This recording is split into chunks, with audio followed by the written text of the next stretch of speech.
You pointed out that some countries, like France, don't want the peace conference to succeed. Why is that? Actually, you have two points, or two reasons, let's say.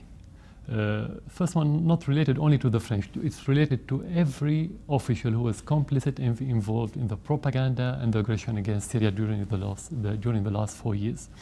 It's about the end of this war will unmask those officials in front of their public opinions. In a country where there's public opinion, I don't mean Saudi Arabia and Qatar, where there's no public opinion anyway, but generally they will be unmasked about the question, what the revolution that you mentioned, that you talked about, how could a revolution collapse or fail if you have the support of the West, the support of regional country, all this money and armament and so on, and he will support that he's the dictator who's killing his good people. So the people are against him, the regional country against him, and the West is against him, and he succeeded. It's one of two options. You're either lying to us, or you are talking about Superman, because you don't have Superman. He's a regular president. It means he could withstand 4 years only because he had the public support.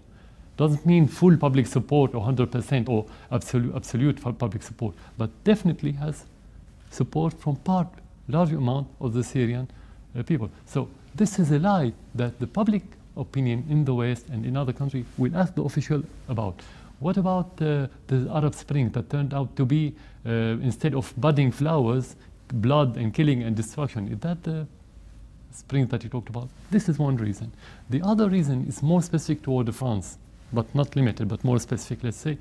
It's about the financial relation between France and the Gulf states. Maybe because they have financial difficulties, I don't know why, but this financial relation, and I don't have any proof whether this is about the vested interest about some officials in France, or it's about public interest. I don't have any proof, but at the end, these interests, financial interests, push those officials in France to exchange their values of liberty and fraternity and democracy, all the things that they used to preach.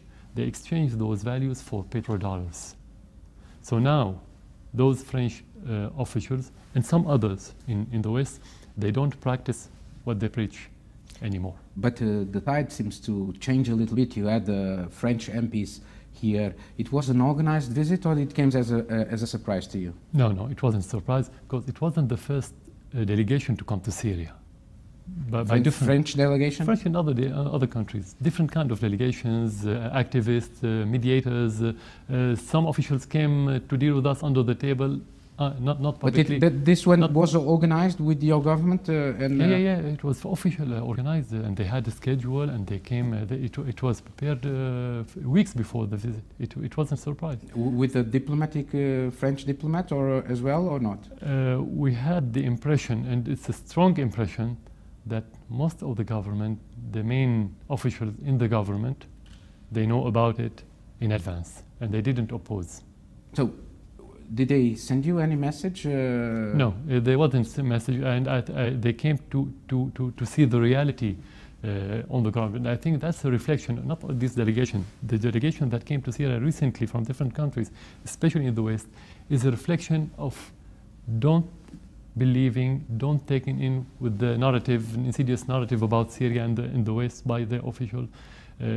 They want to know the truth about I mean, it's a kind of suspicions about the whole propaganda in the West. So in a sense, the tide is changing, because probably there are some people thinking that even though it's a bad solution, it's better to deal with Bachar al-Assad than to deal with the worst solution, which is going to be the Islamic State. I don't think the general public think about the second part. It's about the first part, about what's happening and how everything we said in Syria at the beginning of the crisis used to say later.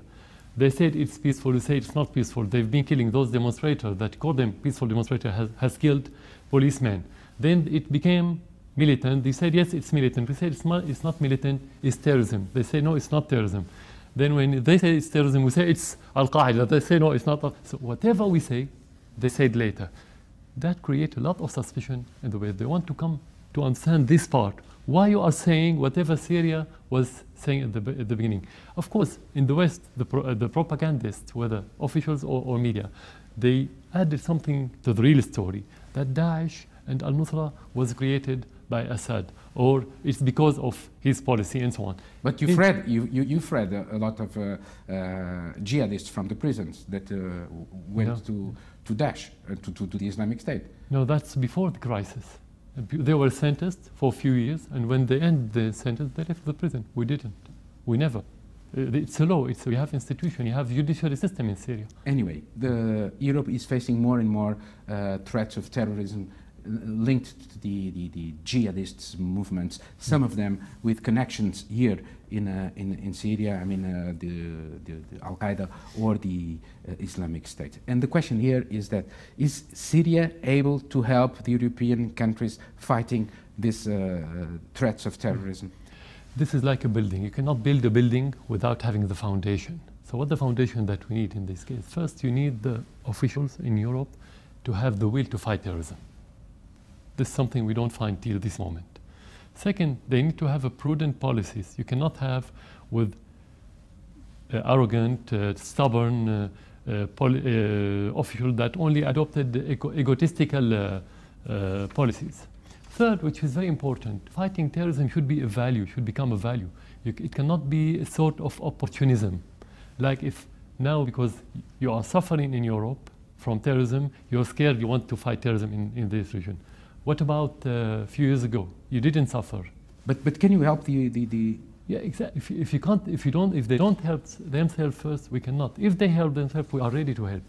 If you build this foundation, if you have this foundation, you can go to the building. This is where you can talk about how to integrate the community in your country, how to have exchange of information with the intelligence. You have many ways. Of course we can, but you need to have the foundation in order to succeed. Mr. President, let me quote: the Syrian people aspire more freedom, justice, human rights. They aspire to more plurality and democracy. Your foreign minister said this in the Geneva conference. Yeah. However, the state of Syria is perceived differently in the West. Till now, it's perceived as brutal, ruthless, dictatorial, and it's not just a question of image.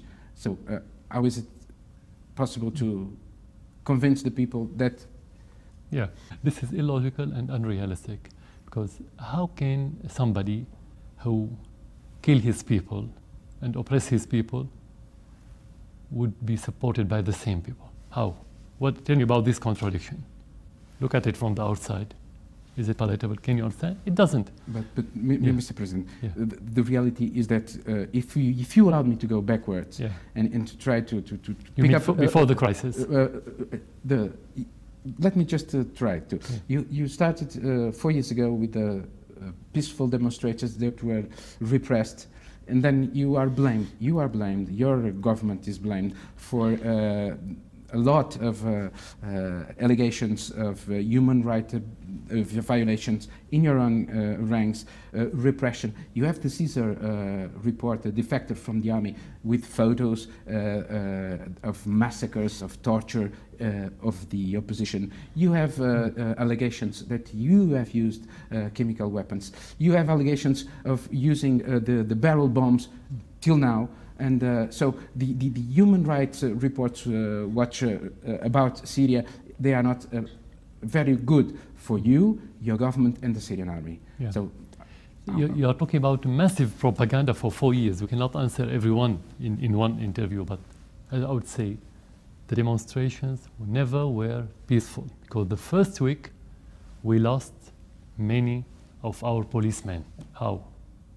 How could the peaceful demonstration kill a policeman? It wasn't peaceful. So this is beginning of the lies. This is the beginning of the propaganda. All lies all the time? 40 years of lies, Mr. President? Exactly. That's what happened. Because how do you have ISIS? Suddenly? You don't have ISIS suddenly. You don't have armament suddenly. You don't have Al-Nusra front suddenly.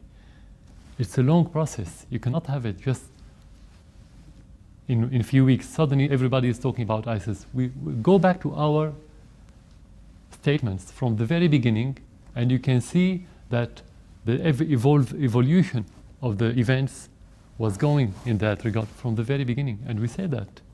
But they didn't want to listen. They wanted to listen to their statements. That's why I say it's impossible to only tell lies in the West. How can you tell the truth if you don't have any embassy in this country? How can you tell the truth if you listen to Qatar and Al Jazeera that were paying the money to those terrorists? So You blame Turkey, Qatar and Saudi Arabia for being the backbone of the jihadists. Yeah. You have the proofs. Very simple. What the ideology of ISIS? What the ideology? You know what is it? It's Wahhabi ideology. Do we have it in Syria? Do we have it in Morocco or in the Western Arab world? Actually, it's existed in Saudi Arabia. As in Saudi Arabia. Saudi Arabia and Qatar. This is the Wahhabi ideology. Second, Erdogan is Muslim Brotherhood. He's very staunch advocate of Muslim Brotherhood ideology, which was the first organization in the history of Islam at the beginning of the last century who promoted the violence in implementing political agenda. So you have those, and you have that's enough proof. Going back to the Western media, in the Western media and the American media in particular, they say 80% of the terrorists coming from Turkey. You have another realistic one. What you called it in your media, Kobani, which is called in Al-Arab. It took 4 months to be liberated, in spite of the attack of the alliance. Why?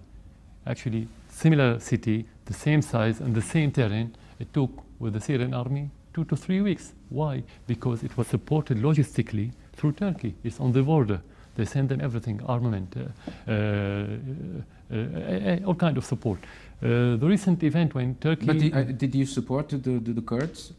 Did the Yeah, Syrian we army did. support Of course, the Kurds? of course. Because they are also fighting the Syrian army, the Before Kurds. the issue of Kobani, before that, we did. Before Kobani, we supported the Kurds because it didn't start there. It started before. And before the alliance started supporting the Kurds, we did. We sent them armament. Of course, they're going to say no, because the Americans said, say no, and we will help you. If they say yes, the Americans will be angry. Just to take precaution about any statement they may say now that we didn't. We have all the documents about the armament that's been sent to them, beside the air raids and so on, and the bombardments and everything else. New Syrian troops are being trained in the framework of Free Syrian Army to fight against the Islamic State. You think you will have to fight them as well? You know, and I know, and everybody knows that those 5,000 were announced by the Americans. And this is my proof that the Western officials don't have will to fight terrorism. That's the proof. I told you, the basement, the foundation is to have the will. It means they don't have the will. If Obama said the moderate oppositions is fantasy, so who do you send the money and the armament to? Reality. You don't send it to the fantasy, you send it to the reality. And the reality are the extremists. And those 5,000 are going to be another support to those terrorists, because the same grassroots of the organization that's been supported by the West, by money and armaments, they joined ISIS with their armaments and with themselves. 2 questions to finish this interview. This is your first interview with a journalist from a Portuguese-speaking country. Do you expect anything from these countries? I don't expect, I hope. I hope the first thing, which is very simple, just for the officials to tell their people the truth, the unbiased truth, without any preconception. Just tell your people the truth and they can be able to analyze. Second, we hope from Portugal as part of the European EU to look at the Czech Republic, small country, 10 million, but it was very wise in dealing with the crisis in Syria. They have their embassy. They can tell what's going on the ground, because isolationism is not a policy. When you isolate yourself, when you try to isolate a country by removing your ambassadors or closing your embassies, you isolate yourself from the reality. You shouldn't isolate yourself as Europe from reality. We hope Portugal can play that role in the EU to shift this trend that started with the Americans' administration of Bush. When they have problem with somebody or with some area, instead of being more involved, they cut their relation with it. This is not policy. Just one last question, Mr. President. You're a key player for any possible peace deal. Don't you feel sometimes doubts, anguish with this tremendous responsibility? Don't you feel what history might say about you? Yeah, of course. This is the most important thing that any politician or leader should think about. And it's about, first of all, about having goodwill and good intention to help your country. People will judge you by your will, by how much you are related to your country, related to your people, how much you are patriot, not a puppet or marionette that's been moved from the outside. This is the most important thing. How much you do, what the best you can do to protect your country and to protect your people. Thank you, Mr. President, for this interview. Thank you for being with RTP. Thank you for